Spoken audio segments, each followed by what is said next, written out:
All right, council, we will call to order regular council meeting for Tuesday, August 4th, 2026. For the recording of attendance, I'll note that all councilors are in attendance. We also recognize that we are on the unceded traditional territory of the Beskotomi people. I'm looking for a mover for the agenda, please, as is. Councillor Heenan and Councillor Masson. Disclosure of conflict of interest for this evening. Sorry, yes, the vote on the agenda. All those in favor of accepting the agenda? Thank you. I'll remember to do that eventually. Any disclosure of conflict of interest this evening? Seeing none, we'll move right to the presentations. We have two presentations tonight. The first one, a petition for mobility accessibility in our community. I'll pass it over to you.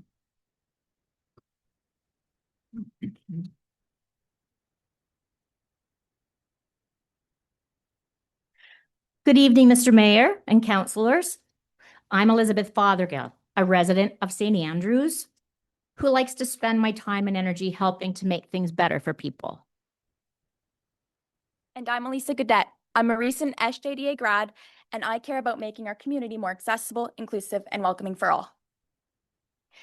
We're here tonight to present a petition in support of a proposal to assess and improve mobility accessibility in St. Andrews. This is Dalma French, one of the proponents. You may know her, and some of you may recall hearing from her on the topic of mobility accessibility at various times over the past 2 years.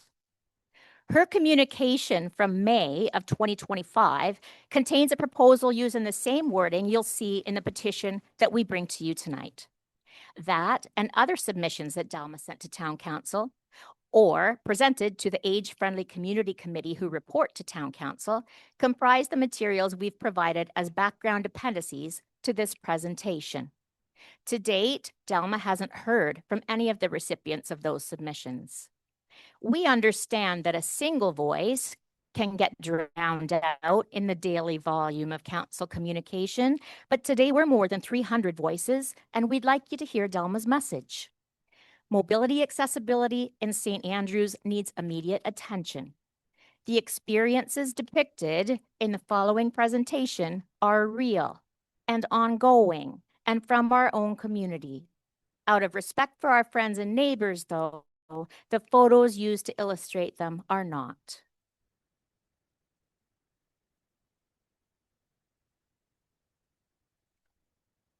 Accessibility, mobility accessibility in this case, is more than providing a ramp or an automatic door open button. It's rooted in dignity and respect and embedded in the ordinariness of daily life. In St. Andrews, we have beautiful accessible trails, accessible public washrooms, and accessible outdoor exercise equipment. But what if you just want to get your mail? Good faith efforts in the name of accessibility are positive, but sometimes fall short. If you would, imagine yourself in the shoes or the wheelchair of the individuals who have experienced these situations in St. Andrews. Would you be inclined to use a ramp that didn't have a guardrail or edge barrier? If you were stuck outside or between doors because you couldn't access the automatic door button from your wheelchair, what would you do? How fast should your walker or wheelchair need to be propelled to get over an unbeveled or excessively high threshold without falling or being tossed about in your seat? Would you attend a social event if the jolts from the sidewalk just to get there would add too much additional stress to your spine? Or if navigating poor or unmaintained curb grading wasn't worth the risk of falling? Who would you rely on if the path from your designated parking spot required wheeling yourself across grass or rocks or down a hill? How would you feel if joining friends for dinner required you to use a back entrance and dodge through a busy kitchen? What if you could manage to step up into a Water Street store if only there was a grab bar? Or if the available handrail was not blocked by an obstacle, wouldn't you love to support a local business if you could get inside to shop or eat? We know that full accessibility is a dream, but we know that good accessibility is a plan.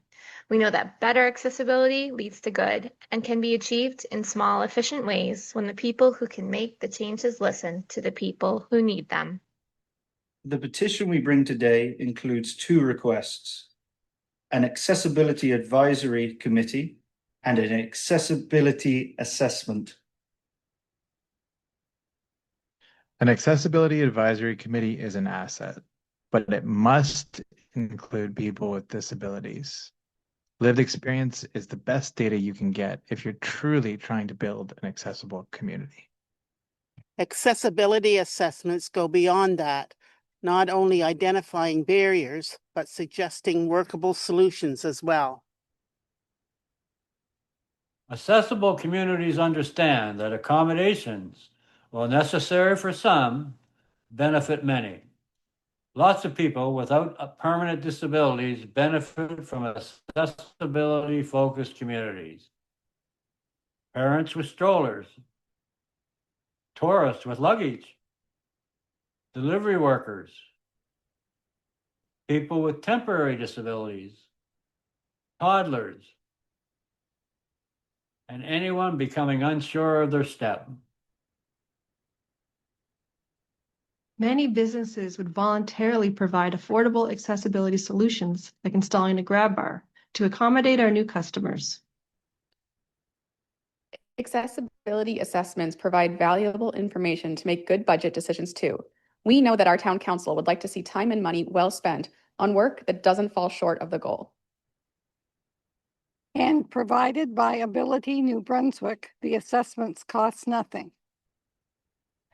Businesses too can request a free, confidential, on-site walkthrough and receive a report identifying barriers and actionable modifications. Business grants are available through the EAF, which is the Enabling Accessibility Fund. A town accessibility advisory committee could be the group to pull together information and opportunities and provide input and feedback during planning. And any town that values accessibility will reflect that in their planning. As of last fall, the draft municipal plan bylaw used the word accessible exactly once. Council shall strive to ensure that year-round recreation facilities and programs are available and accessible to residents and visitors of all ages and abilities, with a special emphasis on winter activities when fewer opportunities for recreation exist. That's not exactly an endorsement of the need for mobility accessibility, but you are the council, they are the planners. If this is important to you, say so. Ensure it's written into the plan. The planners work for you, and you work for us. If there are already plans in place, if there are already people working on this, if there is already a group that would act as the Accessibility Advisory Committee, please tell us. We've asked and received no answers. Actually, we've received nothing at all.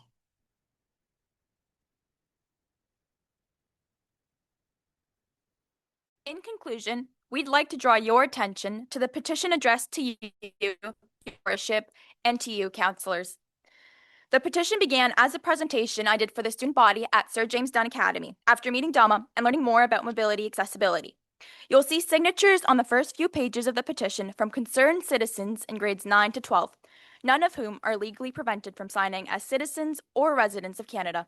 The 14 pages of additional signatures, though, are from adults who live here, work here, or study here.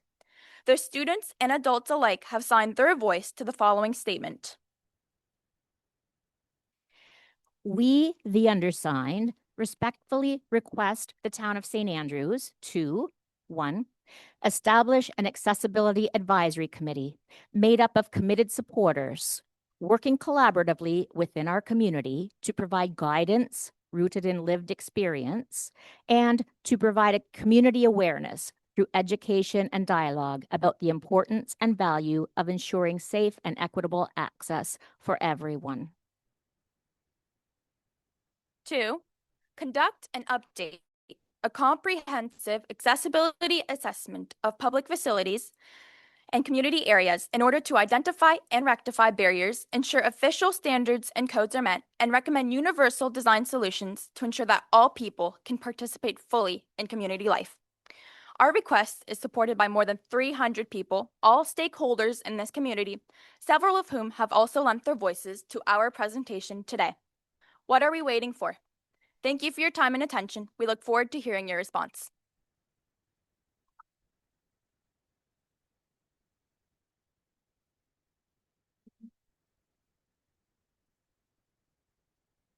Thank you very much for the presentation. Timing of it, I guess, as well, since we are going into priority setting as well as budgeting. So when was the last time we had an accessibility assessment done? Do we know? Yes, looking at this afternoon, 2021. Yeah. There's been a couple done 2021 specifics facilities since then, but yeah, we had the general town one done in the spring of 2021. Okay. Okay, great. The only suggestion I'll make at the moment is, again, have you guys thought of or presented to like the Chamber of Commerce or anything as well? I just thought, again, that might be a good way for you to get, again, the same message out towards the business community. And she started with town council, which is a reasonable place to start, and she went to the age-friendly community committee as well. Yeah. And then we brought this to you, so that would be another place to go. But we're hoping that you also take a look at this so that we can. Oh, absolutely. Sure. Okay. Thank you very much. Okay. We got one more presentation. St. Andrews Civic Trust. Mr. Bowman.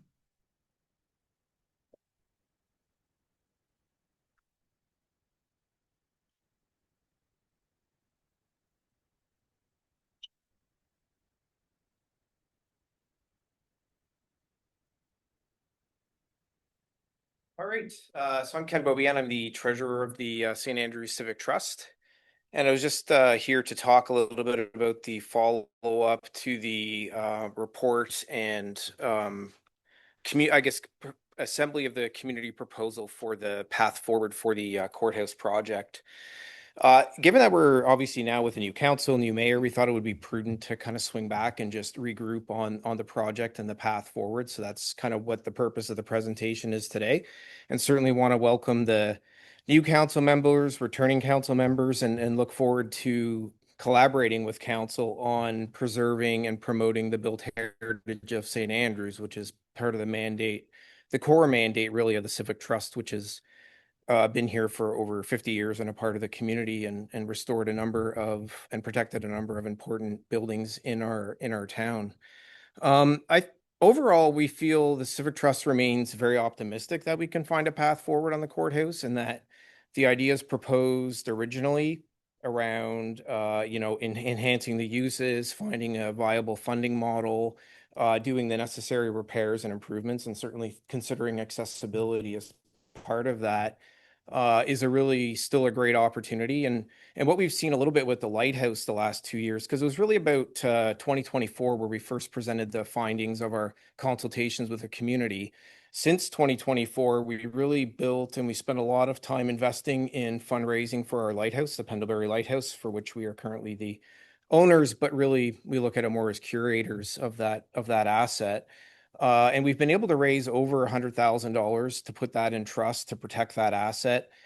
This year, we successfully hired a seed student. So that student basically is covered. It's essentially a grant to hire a student.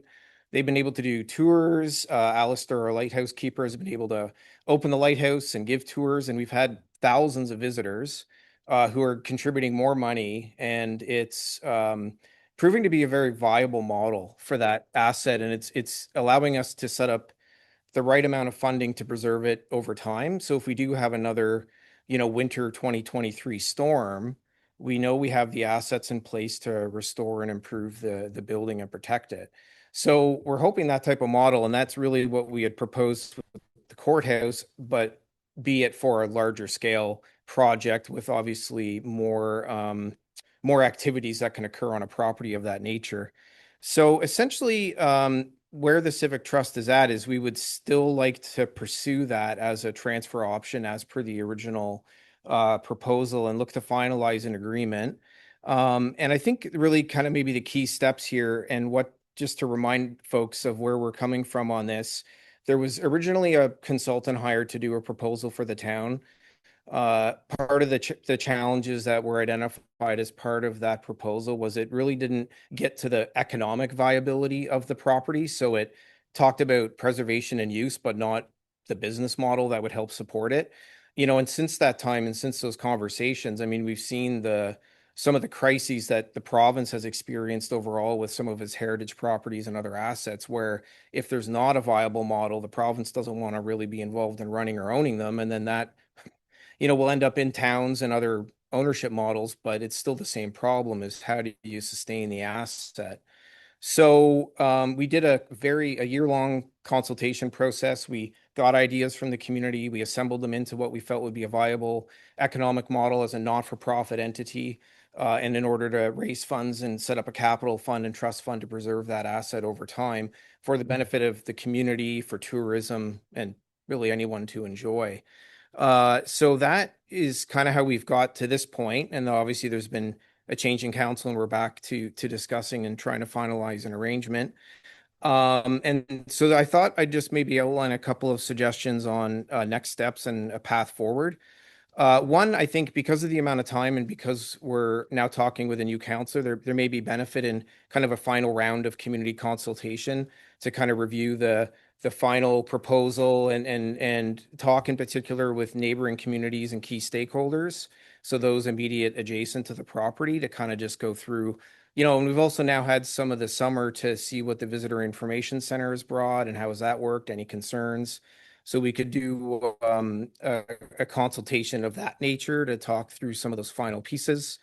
I think the other thing too, that would make it simpler is there would be no new zoning. So the Civic Trust, in looking at it, it would remain for now as a institutional zone, which it currently is. So there's no variance to the zoning.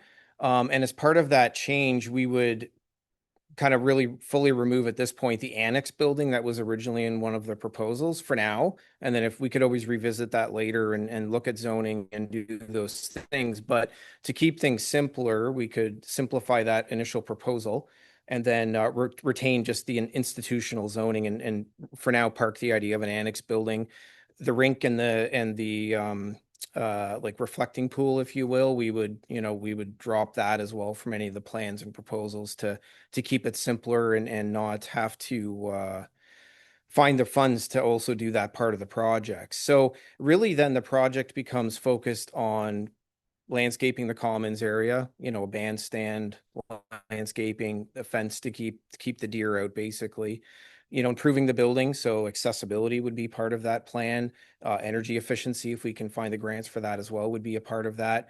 And then also to creating the spaces that we feel would be rentable and usable by the community and tourists as well. So that would be kind of like the more focused part. And then, really it's about getting new uses and getting people, aware of the courthouse being available for a variety of community activities and tourism as well.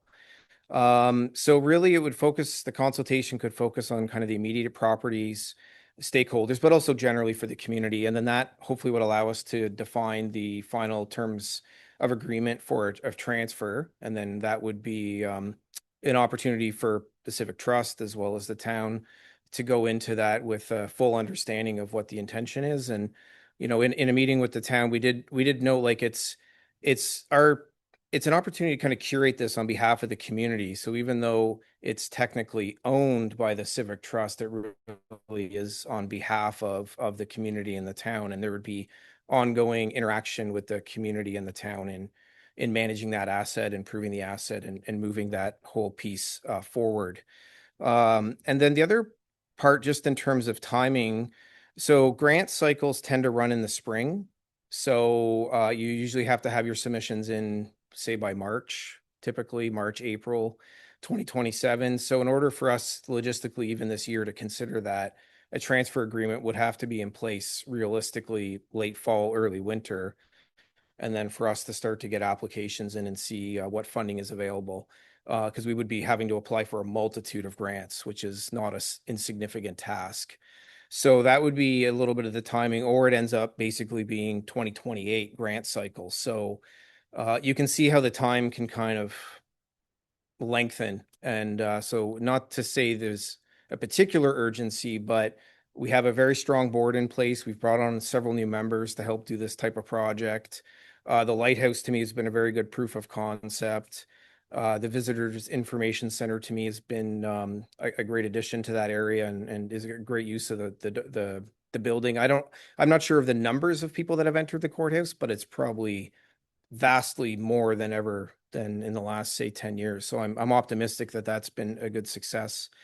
The other part too, that we would focus on as part of this project is really creating a trust for the building. So we're a not-for-profit. We're registered with 50 years of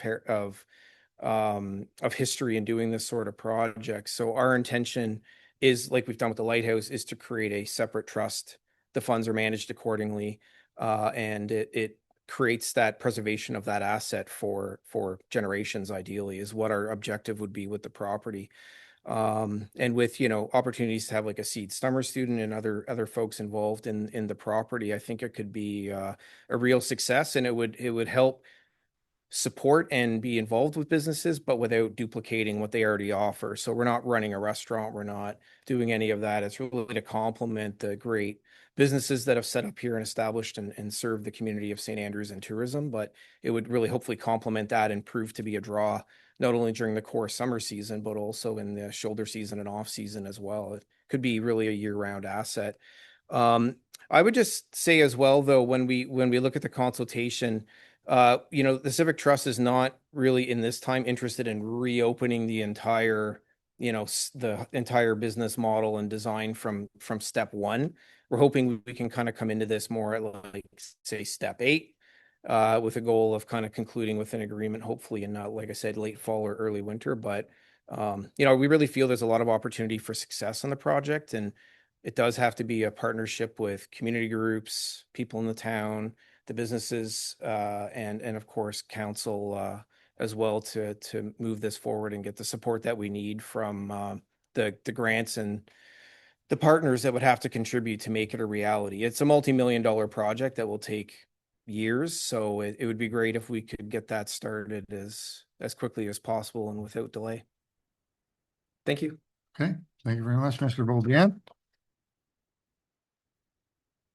Again, thank you. And, I just want to say we do, again, really appreciate the continued ongoing efforts of the Civic Trust to try and move this ahead. When would you like to, or when do you foresee the public presentation consultation?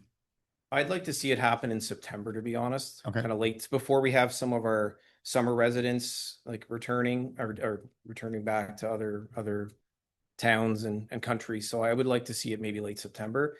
A lot of the materials already produced, so we wouldn't be releasing hundreds of pages of documents. It would be a simplified design, a description of what we want to do. And then I think I just want to hear some of the concerns around kind of the immediate area and with the key stakeholders. It's a little bit around the funding model and how that can work, or how that might impact certain stakeholders. I think the parking and traffic flow would be one. It always is and always will be. And then, just to hear a little bit on the vision, if people had any significant concerns on what we've kind of outlined as a project and uses for the property. But hopefully I would aim for late September if we could. Okay, we should be able to accommodate that, I'm sure. All right, thank you again. Thanks. Sorry, Mr. Bopan, would you like to do it at the courthouse or in the town facility here somewhere? For your public presentation, where would your location preference be? I would like to do it at the courthouse, to be honest, if we could. We did some sessions there before, and it feels maybe more connected to the property, and we could even walk the property, and Sure. set up some display boards, whether if the weather cooperates. Okay. But yeah, courthouse for sure. Okay, great. Thank you very much. All right, council, I'll move to the approval of minutes of previous meetings. The first one is the minutes of the 260713 staff-led council meeting of Monday, July 13th, 2026. And the motion reads that the minutes of the 260713 staff-led council meeting of Monday, July 13th, 2026 at 6 p.m. be adopted as presented. Can I have a mover for that, please? Deputy Mayor, a seconder, Councillor Gumichel. Are there any questions, concerns? Seeing none. All those in favor of passing those minutes, please say aye. Is everyone? Second one is the minutes of the 260720 regular council meeting of Monday, July 20th, 2026. The motion reads the minutes of the 260720 regular council meeting of Monday, July 20th, at 6:30 p.m. be adopted as presented. Can I have a mover for those minutes, please? Councillor Masson, seconded by Councillor Heenan. All those in favor? That is everyone. Mr. McKinnon, any communications? No, not for tonight. No. Then we will pass it over to CAO Spear for the staff report. Thank you, Worship. Whoops. Good evening, Council. With the traditional summer months about half over, July was like David Copperfield and disappeared before our eyes. Unlike the last 2 or 3 years, the weather last month was very good with many sunny days. Canada Day threatened rain but went off well, and the third annual Pirate Fest was a success, including the popular cardboard boat race. I thank you for this privilege to present the ongoing initiatives of the town of St. Andrews. I'll apologize in advance for the length of this report, but with so many good initiatives happening during the summer, I thought it fair to provide council an update of what our various departments are doing.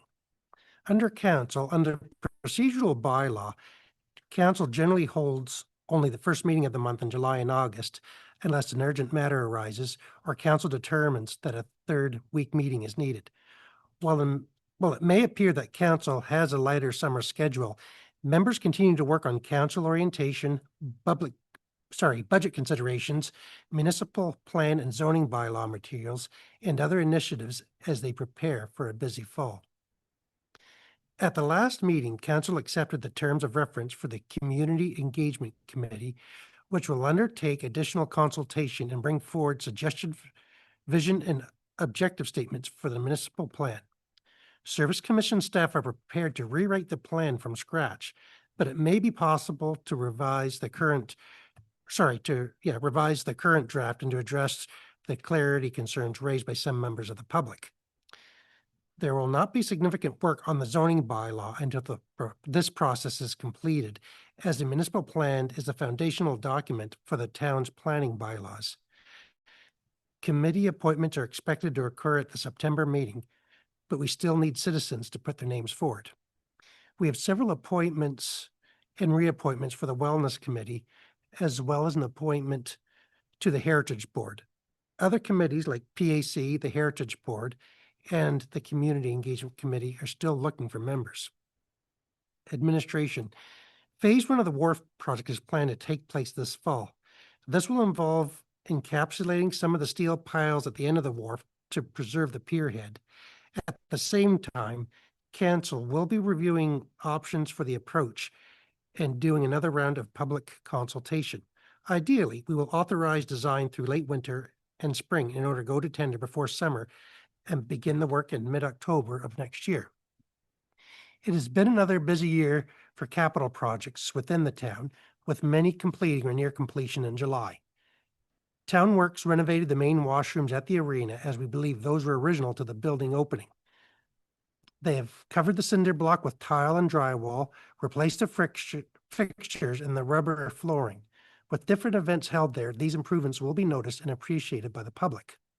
In cooperation with recreation staff, our crew also re-envisioned and did a full landscape restoration at the youth center. The new parking lot at the old Legion site was complete in late June in time for Canada Day. A new fence will be installed in mid-August, then landscaping in the fall. The water main project on Champlain Avenue is near completion as the contractor restores the road to its original use. This fall, there will be 2 asphalting projects potentially starting in September. The road in Crestwood Lane will be completely rebuilt, and there's another phase of the Provincial Municipal Highway Partnership taking place on Bayview Drive. The 2027 budget process has already started internally. Over the years, I have struggled on how to engage the public effectively as we've had pre-budget meetings with little public participation. As always, we're open to representation through correspondence or in person to talk about concerns, but I will aim to have initial consultation in September. I would also like to welcome our 18 seasonal staff members and thank them for being part of the best staff anywhere. The experience students get is invaluable, and 2 past students who worked while I have been with the town have served or are serving on council. I will start for services. I will start with the Ross Memorial Library, which has a number of programs underway this summer. The library has 2 storyboard trails along the Van Horn Trail set up in conjunction with Public Works. One is themed Commotion in the Ocean, but may change in August, while the other is the TD Story Walk at the other end of the trail. Both are engaging youth and adults and add interest to an evening walk. Unfortunately, some panels have been stolen or vandalized, and Leslie is looking into replacements. In addition to reading material, the library offers various social events. A new program this year, Yarn Together, is offered in conjunction with the Canadian Mental Health Association. It provides a safe place for participants while allowing them to explore yarn crafts. The Adult Book Club continues to attract 10 to 12 participants each month, with recent titles including Death on an Island and How to Sell a Haunted House. The library hired 2 students to deliver children's programming, which typically takes place daily for various age groups. The Summer Reading Club is also progressing, so if you have a student at home who's looking for mind adventure, encourage them to contact the library for a trove of books and potential prizes for reading multiple titles. With the nice weather, the wharf has been busy in July with more than 9,000 passengers.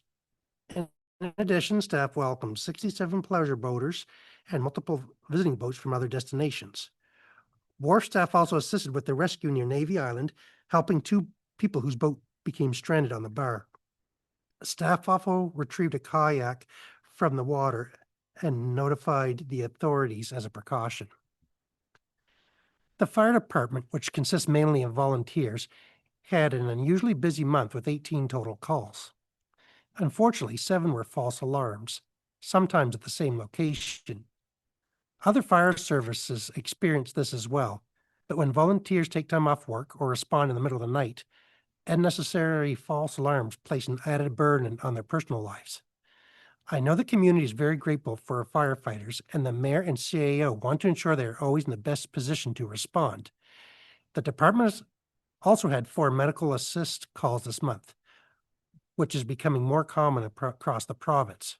While some members have taken additional training to become medical first aid responders, the department does not have the same supplies or equipment as an ambulance, which is a worrisome trend for citizens in the area. The chief also reminds all residents that the fire level changes daily. Before starting a bonfire, residents should call 1-866-458-8080 to check the burn level in their area. The forecasts are very dry right now, so even after rain, residents should not assume there are no restrictions. As citizens are aware, we've enhanced bylaw enforcement in the summer to try to deal with the explosion of people and traffic in the area. Our junior bylaw officer puts up to 40,000 steps a day on his counter. It needs to be noted that primarily try to deal with people informally, but at this, 21 warning notices and only 7 penalty notices were issued. Another issue we've been running into is loose dogs throughout the area. It becomes a bit problematic by the time staff or the dog catcher gets there. The animals have left a specific area. However, in many cases, they know the owner and have become compliant in keeping their dogs tethered. I'd also like to remind dog owners that a loose pet could chase deer, which is a provincial offense and could lead to the seizing of your dog. I mentioned earlier all about public work activities, but a couple of additional points I should make. Drivers have probably noticed areas that have pylons around them where some of the asphalt has been milled down. When patching cracks or potholes to get the best bond, removing some of the existing surfaces around and filling it all with fresh material should ensure that material will hold for years. Council has been proactive by investing in the equipment we need to do this and try to reduce the overall cost of maintaining our streets. That said, sometimes there are multiple construction areas over several days until we get enough to warrant a full truckload of hot asphalt. As always, summer is a busy time for the recreation department with all the activities that go on. Our day camps continue to operate out of the arena, but normally the activities are throughout the community with a common theme each week. As mentioned earlier, Canada Day and Pirate Fest took place in July with many people around. While it is hard to do an official count of people in the downtown for Canada Day, the parade seemed to be as busy as usual, but some restaurants through the early evening hours before the fireworks were down. With a cloudy day as well as an event midweek, it may have driven some people home earlier than usual. I'd also like to acknowledge all the volunteers as well as our staff and council to need to be on tap to pull off the July 1st celebrations. This includes recreation, the fire department, the RCMP, public works, and administration staff. While the public is enjoying various activities, a lot of planning has gone into providing a safe and fun event. The lake levels, at least at the dam, are about the same as last year's. While below other years' averages, considering the drought we had, the levels to meet the drinking water needs is considered good. Enhanced testing for cyanobacteria started this year only because the national regulations changing in light of this emerging issue. So far, all have tests have come back good with minimal concerns about infiltration. In conclusion, although we've only just gone through New Brunswick Day long weekend, there's still a lot of summer left. The before mentioned activities continue this month, and access to the trails and shore should always be appreciated. If you haven't taken the time to visit some of our great attractions this summer, please do. They take great pride in updating their offerings and are all ambassadors for our community. We should be experiencing what attracts visitors. Respectfully, Chris Spear, Chief Administration Officer. Thank you very much, CAO Spear. Okay, Council, you've had the opportunity to read the rest of the staff reports. So I'm going to call the motion. The Council accepts all staff reports and financial reports. Questions, Your Worship? As presented. I was going to get it on the table. Okay. Can I have a mover for that?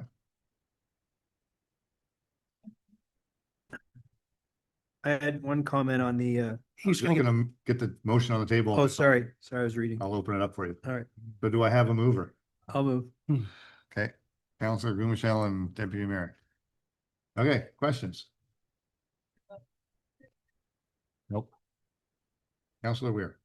Yes, I notice in the CAO report talks about passing terms of reference for the Community Engagement Committee. And then when looking at the agenda, minutes of the July 20th regular council meeting, I guess we have motion passed them. I can't find them in that agenda. They would have been in last month's package. Yes. July 20th. I think we had the terms of reference in the package, yeah. Yeah, but the minutes aren't even here of the meeting. The minutes of the July 20th. That we passed a few minutes ago.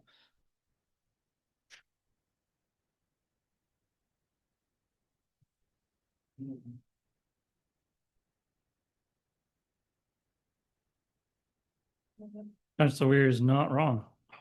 No, see, we've only Wait, included say so. July 13th ones. He is correct. Okay. So we're gonna have to bring those forward at another meeting? Yep, looks like I did the same thing I did last meeting. I attached one and not the other one. Okay. Good catch, I guess Councilor Weir. my question is, I don't remember the terms of reference being passed. Maybe my memory's failed. We'll get the minutes out to everybody and we can go from there. Okay, So your worship, you probably should, oh, sorry, Councillor Ware, if we've been reminded to get your mic, you probably should make a motion to rescind the acceptance of the I'll July make a 20th. motion to rescind motion approving the minutes of July 20th. we have a seconder for that. Councillor Bartlett, all those in favor? Aye. There you go. Okay, thank you, Councillor Ware.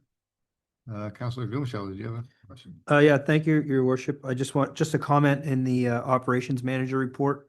I noticed that he spoke to the parking lot on Queen Street and that the ditches being a little bit too deep, too steep, and that they were taking steps to fix that up. So I appreciated that because that's the steepness of the ditches was a comment that I heard from a number of people. So I'm happy to see that we're taking steps to keep that grade at a acceptable level. Thank you, Worship. Thank you. Councillor Heenan. Thank you, Your Worship. Just an appreciation note to the town staff for taking very good care of our hanging baskets this year. We have a beautiful job. They are superb. I notice there's someone checking them every night, even on Sunday evening. So I would just like to say a big thank you. We have a lot of things in town that we're working on, but it's first impressions that make it. And those baskets are beautiful. So I just want to say a big thank you to the town staff. Thank you. Thank you. Anyone else? If not, we'll call the question. All those in favor of accepting the staff reports, please say aye. Okay. That's moved. That takes us to the introduction, consideration passing of bylaws. We have a couple motions for this evening under the Finance and Administration Committee. I can recognize that we still haven't formally appointed a counselor to any of these committees yet, but I believe Finance and Administration tends to fall to Councillor Heenan, so I'm going to go to him. Thank you very much, Your Worship. Thank you. This is FA 260839, Committee Appointments. Council has been collecting applications to serve on the advisory committees. The Mental Wellness Committee has recommended the appointment of 4 new applicants. The committee also requires appointment of existing members to a new term per the term of reference. The membership of the advisory committee shall initially be for 1 year with the extension of up to 3 years, therefore based on recommendations from the chair of the advisory committee, terms of reference Article 7.2. Additionally, the St. Andrews Civic Trust has recommended Sophie McEwen to be appointed to the St. Andrews Civic Trust representative on the Heritage Board. And Your Worship, the motion number 1 is that the Council of the Town of St. Andrews appoint the following new members of the Mental Wellness Committee for a term of 1 year, 2026 through 2027. Michelle Legier, Sophie McEwen, Marie McLaughlin, and Hannah Crawford. I so move. Thank you, Councillor Heenan. I'll just note that that's Sophie McElwain. Oh, is it McElwain? Okay, No thank you. Do we have a seconder? Councillor Masson. Any questions on this, Council?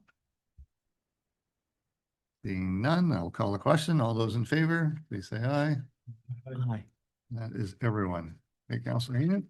Motion 2, Your Worship, that the Council for the Town of St. Andrews appoint the following current members of the Mental Wellness Committee for the term of 3 years from 2025 through 2027. Liz Neve, that's Chair Angela Ketch, Kaylee Dunfield, Heather Heath, Matthew Dixon, Deputy Mayor Annette Harland until the end of council term, and I so move. And a seconder for this one, please. Councillor Gumashell. Any questions on this, Council? Being none, I'll call the question. All those in favor, please say aye. Aye. Anyone opposed? No. Okay. Motion 3, that the council for the town of St. Andrews appoint Sophie McElwain to the Heritage Board as a representative of the St. Andrews Civic Trust. I so move. Thank you, Councillor Heenan. Councillor Bartlett seconded it. Any questions on that? None, I'll call the question. All those in favor, please say aye. That is everyone. Okay, I think that is actually it for our motions this evening. We'll go on to new business. CAO Spear or the clerk? I don't know which one of you taking this? Blue signs. Sorry, I'm little. Okay, we just needed some direction that we need council's direction. Sorry, we've countered an issue that we need some council's direction on. So this is in regards in Bayside and Shamcook, where there are several blue signs. These usually indicate either a private lane or an unassumed road, I guess is the word we're looking for. These are roads that no one claims ownership to, including DTI.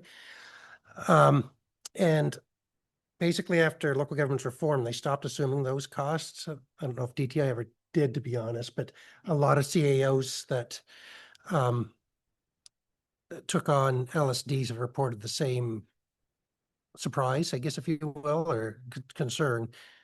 So in correspondence with other municipalities across the province, this has become a new reality.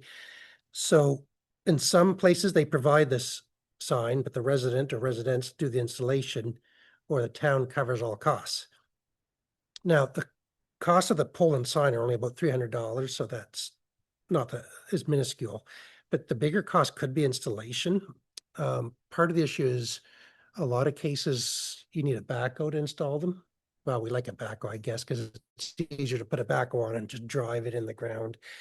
I did later today to have a talk to our operations manager. He says you can rent basically a portable post hole driver. It's not the one that drills down, but it actually grabs it and sticks it down. So I have no idea how much that costs. Maybe we should even look at getting one. But so it's not as bad as that. So I talked in the report about possibly needing a float and backhoe, which, can get expensive with a float, just depending if it's within a short driving distance to the town limits, Public Works can go, but if it's at the other end of Shamcook or Bayside, those backhoes go at about 30 kilometers an hour, so they'll be out of town for half the day going there. But we just want to follow your direction, what you would like to do. I guess another important consideration is safety of first responders or not safety, but is safety for first responders to be able to find residents. So these signs still indicate civic numbers, for the post office, for 911 New Brunswick. So in order for the fire department and ambulance New Brunswick police to respond, it's probably good to have these signs up sooner rather than later. One of them was a replacement sign, is why it came up. Then a second one, there's a private lane that started having multiple homes put on it. So we had to kind of designate it as a new street. So its old address was like 123 Highway 127 in Bocabec, I think, or Shamcook, I think. I'm just giving an example now. There's multiple houses on it. So now they've got to create a new street name and give each house a number to this new street name. So the only reason it's part of a bit of a discussion is because under the mill rate, the cost of public works isn't included in Bayside and Shamcook, but it's a fraction of the total budget of the town and of everything. So I don't really consider it that big of a financial matter, but we'd like your direction before proceeding. Okay. Councillor Heenan? Yes, Mr. Spear, how many signs would we be talking? Any? Total, I have no idea. There might be No. 20, 25 signs out there. There's not that many No. roads from what I can see. Yeah. If it's that high, and there's only 2 that we're aware of that came to my attention this year that needed replacement. Because when I worked for public safety, those blue signs were provided by the province, and now they're not, correct? Yeah, was my first call, and they said we don't deal with them anymore. Okay. Councillor.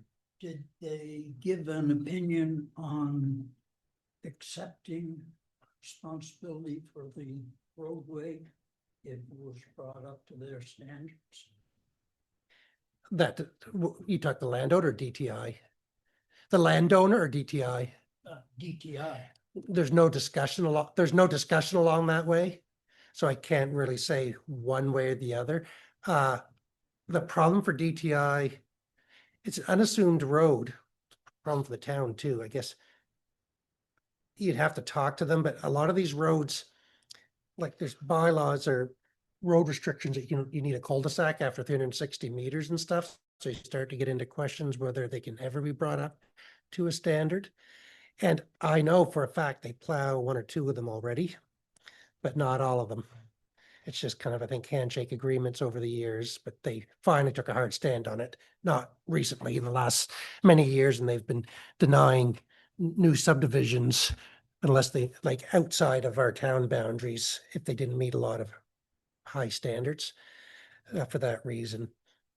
And I mean, we can have that discussion with them, but it gets complicated because they don't consider them ownership. So we'd be paving an unassumed asset that's important to the residents that live on it, but still not a town asset, so to speak. But I'm sure everyone, it's open for discussion. It's just, I'd say, complicated. Councilor Bartlett?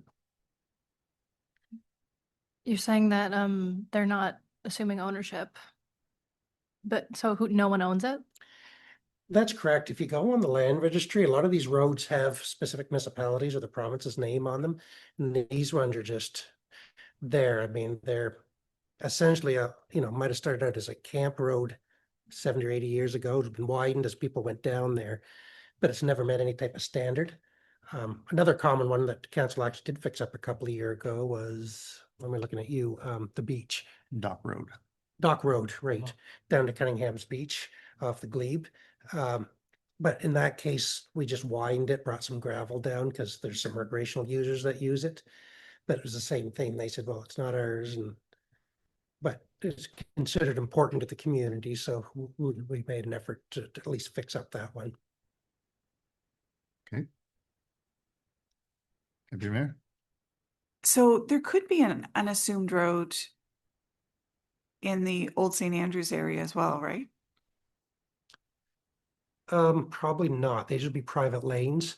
So the most two I can think of are Quaddy Shore Loop, which is a private road, and O'Neill Farm Road, which is a private road. Right, those would be unassumed. No, not unassumed. They're private. There's different. So there's homeowners associations to run both those two that pay for the maintenance of them. So like the unassuming roads, I'm just assuming private landowners or a private citizen is paying to have it dragged and plowed, is what I'm assuming. So I appreciate the concern that in our budgeting process, we don't have a bucket for, that's the word we used last council, a bucket for public works in the rural areas. However, in the spirit of amalgamation, I see this as an important issue for us as a municipality to address. And so I am in favor of us as a municipality moving forward with taking care of the blue sign roads to cover all costs. So that direction, what we'll probably do, Cliff and I were talking about, might create a policy for you next month, just so we have consistency moving forward, because it will come up in a few years. But in the meantime, for those two concerns, we'll get the signage on it. Yeah. Probably take a few weeks. They're kind of one-off costs anyway, right? So, Yeah. and Sorry, Flo. The town will, or discussions with the clerk, I was repeating it for the public, is that we'll create a policy, but we will go ahead and order those two signs if council's okay with that. And then just to create a, consistency moving forward. Yeah, and again, I think it would be worthwhile looking into that Post Hill driver. Have rented one in the past. Can't remember what I don't remember it being terribly expensive. But if it's something Public Works could benefit from moving forward, perhaps they could price one out as well. For sure, we'll have a look and see. Yeah, because we also have funded fencing is usually in this area about once a month anyway. So we could probably just, if they're around, just pay them to come to a different location for 10 minutes and drop a pole for us. In either case, it might be $300 to rent it for a week, that thing. So I'm not that worried about it. Okay.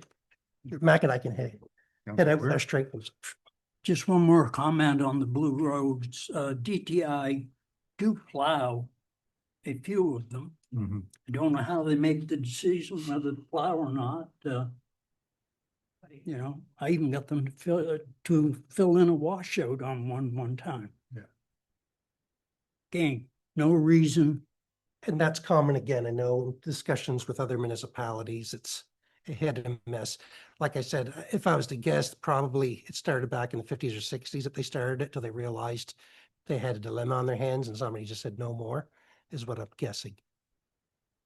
Okay. Councillor Bartlett?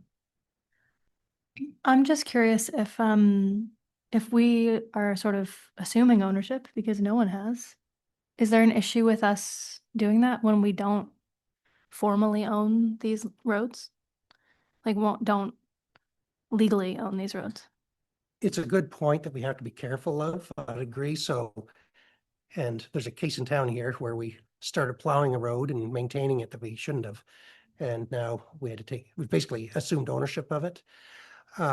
So I'd say replacing a sign isn't a concern. If we start like plowing them or going and filling in manholes or potholes and stuff, then it's going to put the onus on us at the, rightfully so, the citizens would assume the town's taking over maintenance of those roads. Right. I do want to clarify, I do support what Deputy Mayor Harlan was saying about it should be a bucket that we have in our system. But yeah, I'm just a bit wary and concerned about how much we do to these roads if we don't technically own them. And I don't want us to get on the hook down the road for something. No, and this will be our first venture out there, really. We've done, well, except for the aforementioned Dock Road. But, you know, we'll try to help citizens if they call with a concern and call DTI, but we don't have much more success than they do, to be honest. But nonetheless, yeah, we do very little outside of just. To your very point, basic again, a lot of them are getting more houses on them. They are getting civic addresses, for lack of better words, 911 addresses. So again, having proper street signage, I think, is important as well. Yeah, and it could have been back in the day too, that they were just a private road for a farm or something, were just big use. Then as they've turned into developments, it just then it inherited I won't say a problem, but inherited a situation we no one thought of in advance. Councillor Hayden? I actually had that thought that Councillor Bartlett brought forward about our liability concerns about taking ownership of the roads. And I debated in my mind bringing it up. Thank you for doing it. But I also thought about the municipality safety issue of having identified signs for people that are in need. So I really agree with you, but I also agree with the fact that we have to do it. Yeah. Yeah. Thanks. Absolutely, I agree. I think in my head, I'm just thinking if we're going to be repairing these roads down the line, or assuming maintenance on them, as I think we should, perhaps we need to be talking to DTI about if that's okay to do, or if the roads could be transferred to us formally, or I don't know, something like that, just so that the liability isn't there. Yeah, that would be a separate conversation with DTI, right? Because again, we are not assuming ownership of them. No. We're just trying to ensure proper signage. Correct. And I guess just for the new councillors, like the cost of public works isn't included in the mill rate for Bayside and Shamcook. Unfortunately, they pay 41.5 cents to DTI, no matter where their house is, whether it's on a main road or an unassumed road. And so if, I guess, for all municipalities, if we're going to take them over, we better be given some of the taxes to maintain them as well. And that's a harder conversation to have with the province. Yeah. Okay. So do we have consensus then, council? Is everybody okay with replacing a few signs? Okay. Yeah, couple. All right, next item there is the recreation vehicle. Yeah, we just wanted to get council's, I guess, direction or opinion. So we bought a 2015 GMC Terrain last winter, so well, 24, 25, early 2025, paid $13,000 for the vehicle, but it had severe mechanical malfunction this year and is basically useless. The particular model is known to have timing issues, and our mechanic looked at it, then a local mechanic at Ghost Road came in and looked at it, and then we talked to the dealer, and they'll say it's an issue, and I've looked online myself with zero mechanical ability, but they say it's an issue. And the cost, because the timing belts are gears and they're underneath the engine, you got to lift the engine. And by the time you lift it, you might as well replace it, because the chain to do all the parts out in and out, it's like an $8,000 or $10,000 job.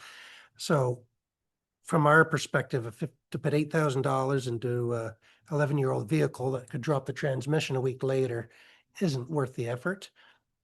So the vehicle is highly used by the town. Is originally used for recreation, and Mervyn will move it to move stuff back and forth quite a bit. It's a SUV style. But what's happened since we brought our own janitor in-house, they're using it more. So it's, to run between facilities early in the morning, get everything done and get back. They don't mind to an extent using their own vehicles, but they're short runs, so they're not really getting, and if nothing else, it's really hard to get parking around this town. So without the town plates on them, it makes it a little more difficult.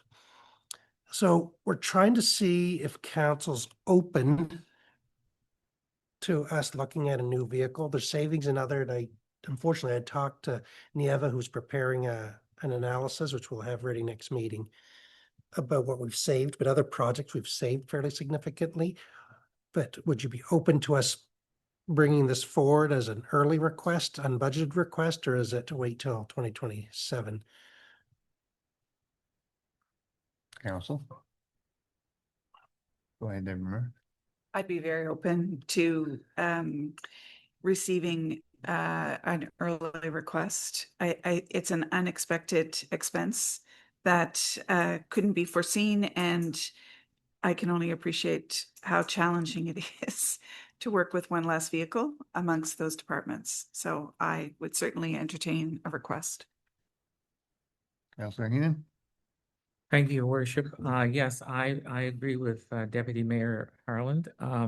I did some research and talked to a few people, and the ideal vehicle I would just like to put forward would be the Ford Maverick, because it's a four-door and it has a truck bed. And they have some pretty good deals on them right now, but that's just a thought. I just as a point of ponder, what? What's that, sorry? Is it you working for Ford? No. No, but I just see them around. One point of ponder that's kind of funny is our old bylaw officer's truck is still running. I see it every day going to St. Stephen, and that must be 25 years old. But anyway, I am so for the fact of us putting this forward into this year's budget. Thank you. Scott? Councilor Madsen? I agree as well. If we want our people to do the job, we got to give them the tools. Okay. Anybody else? And again, council, we're not walking out tomorrow and putting, No. it's just, if you're open to it, staff will do some homework between now and the September meeting. Yeah. Look at costs and provide some insight into what we think we can finance it with our current budget, and then allow you to make a final decision. Sure. If Ms. Palmer is preparing that analysis, again, whatever we've saved on various projects, and that would be great to see that as well to help weigh it. But again, I'd be in favor of it. Okay. Everybody's good with that? Okay, so that takes us to question period. Mr. McKinnon, anything from online?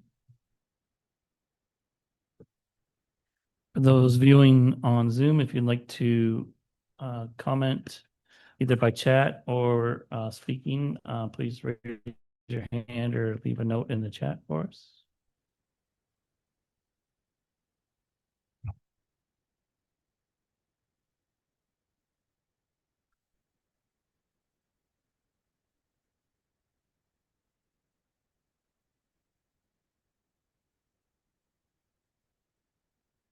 No response on Zoom and there's no emails that have come in. Okay, there is nobody present in the gallery, so we will move to councillor and deputy mayor's comments. Any councillors, deputy mayor?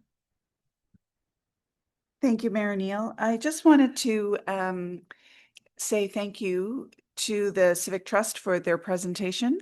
I think it's a great opportunity for us as a new council to revisit this file and hopefully kickstart us moving forward, which I'm very excited to see happen. I would also like to thank Elizabeth Gadet, or Eliza Gadet, rather, Elizabeth Fothergill and Dalma French for their presentation on accessibility and mobility. I think it was a great opportunity for us to create, or for them to create further awareness around these issues in our town. I think, unfortunately, there are some limitations that we are faced with as a municipality around this issue. However, I think it's a great opportunity for us to, again, have some further discussion around how can we ensure that we keep this top of mind when we are looking at things like the municipal plan and the municipal bylaws. When we look at our priorities as a municipality, I think it's the timing is great because we're going into all of those discussions. So I want to thank both of those groups for coming forward and giving us a presentation tonight. Thank you. Again, I would echo that. Again, I think the timing of the accessibility presentation was spot on again heading into budget season and whatnot. And again, you mentioned some of the limitations, but again, I think it's, you know, the presentation itself, anything we can do again to help raise the awareness around it and education, I think is beneficial for the community. So, all right. Yes, CEO. Note two, there's a heat warning around the province for tomorrow, extreme heat. And Yes. so just want to tell citizens, the library is open through the day, but we'll keep an eye on it, but I'll make sure the upstairs, the arena is open. Yep. If there's citizens that don't have air conditioning or finding it uncomfortable can come here. It's supposed to break around supper time by the looks of it. I think along the coast, it's not as extreme, but we'll make sure citizens have a place to stay cool and healthy through the day. If they just want to reach out to town hall, but I'll make sure the arena doors are open and Okay. people can get access and set up a few tables and chairs. All right. Thank you for that. Just can I add on to that? It's really important for people to remember that they have to hydrate Yes. with water. Yeah. Just Good, yeah, differentiation. Okay. Well, at this point, we're gonna go into closed session. Sorry. Councilor Bartlett. I have a question and a comment, I guess, Sure. about the accessibility proposal. Because I guess I'm a bit new to this. I'm just wondering if you guys could speak a bit more to the limitations, because in my head that is something that came up, but because I'm not as well versed in our jurisdiction, I guess, for lack of a better word. Reading through their proposal, I was thinking of a lot of things that we can do moving forward for our municipal plan and just in general to be promoting accessibility in the community. But I'm a little fuzzier on where our quote unquote power ends on that front. Right. So our jurisdiction, CAO can correct me, but basically starts and ends with our municipally owned buildings. And other infrastructure like streets and sidewalks, et Yes. cetera. Yeah. So private businesses are they're outside of our purview. And like there'll be questions about renovations and stuff to some buildings, but older buildings, not just in St. Andrews, but everywhere are, I guess, grandfathered is a common phrase, but knowing that it'd be impossible to meet the conditions just because of prior building standards. So, so for instance, let's just town hall's a bad example because we're accessible, but pick any business in Water Street. There are a few that, because of the time period they are built, aren't accessible. Well, if somebody moved in and didn't tear down the building, but just did interior renovations, they still don't have to meet the common standards as opposed The building to a codes new today. build like Right. Anchor's Landing or even the Wellness Center recently that they provided. It's a little bit more technical where that's public buildings have a higher degree of responsibility, we'll say, under the law, even than privately owned buildings. So like even an apartment building, a new apartment complex can meet certain standards of being compliance, but they talk about this universal design, which is kind of the upper end, which is really good. It can be very costly. That's the only but the only concern about any of this. And so, well, let's say, well, as we know, the town's talking about its own apartment building in conjunction by the NBCC.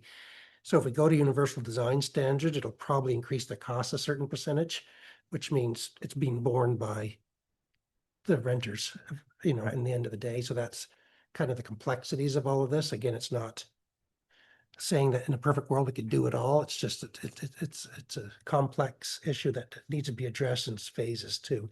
The town, I think, as a municipality, every time we can to make stuff accessible, we try our darndest to do it all. Probably our biggest, and I'll use failure as the library. It's got some challenges. It is accessible, but only to one level. But we've looked at that 10 ways to Sunday, how to make it more accessible, and it's really a rebuild is the only thing, just because of the multi floors that are on there and the way they're positioned. We've looked at elevators and it's just not an elevator that's going to get everywhere, just the way that building was built.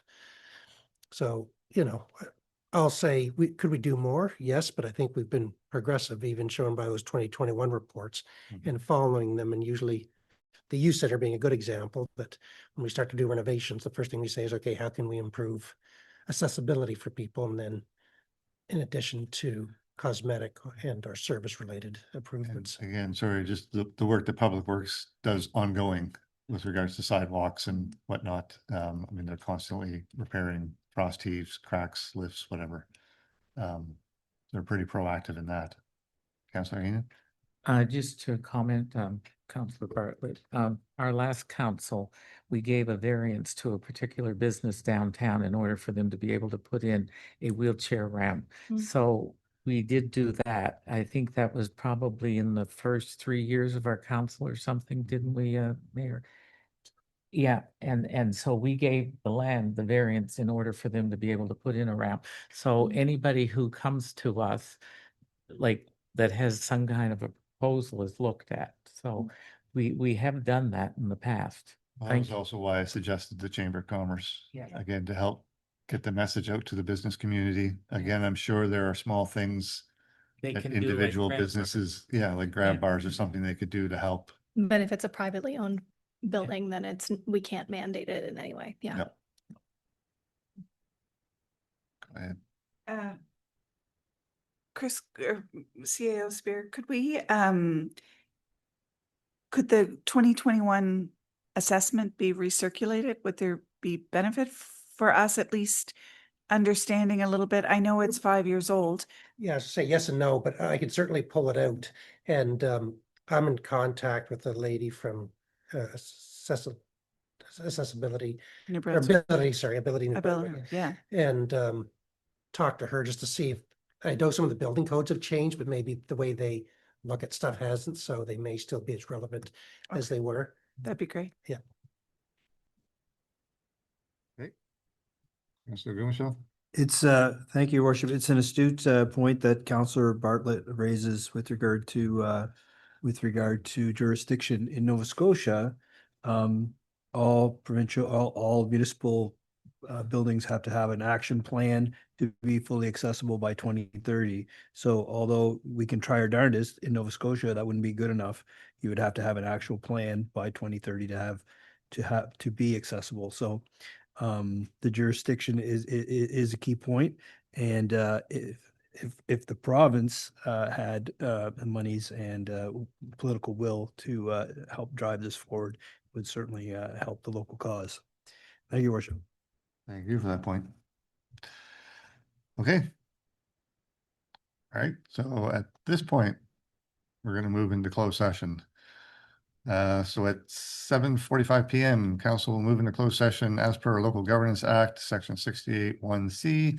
Information that could cause financial loss or gain to a person or the local government or could jeopardize negotiations leading to an agreement or contract, and section 68(1)(j), labor and employment matters, including negotiation of collective agreements. Can I have a mover for that, please? Councillor Heenan, seconded by Deputy Mayor Harland. All those in favor? All right, we'll give it a minute for CHCO to shut down and